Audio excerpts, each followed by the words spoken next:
So many of Trump's allies have turned on him and are now spilling the tea about everything.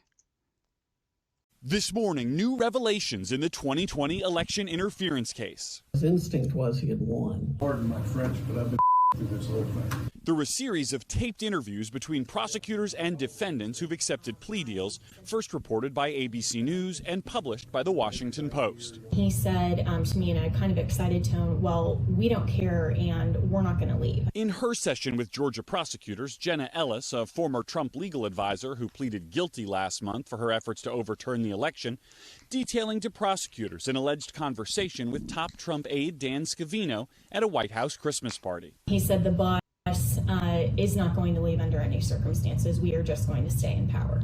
And I said to him, well, it doesn't quite work that way, you realize. And he said, we don't care. NBC News.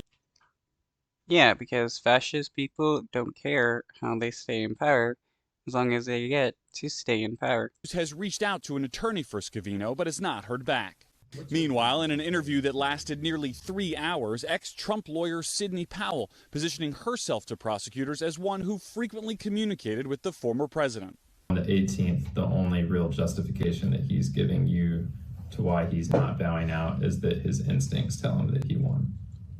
That and the evidence that I'd showed. Powell testifying Trump had been repeatedly told he had lost the election, but relied on his instincts and allegedly leaned on her for advice, according to Powell, though she acknowledged she never practiced election law. He never told you, like, this is crazy, stop giving me this information. No.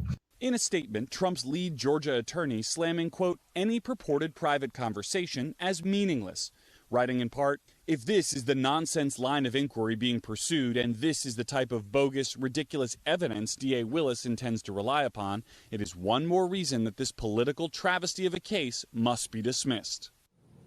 Now, during his interview with prosecutors, co-defendant Kenneth Chesbrough also testified that Trump was aware of the so-called fake elector scheme.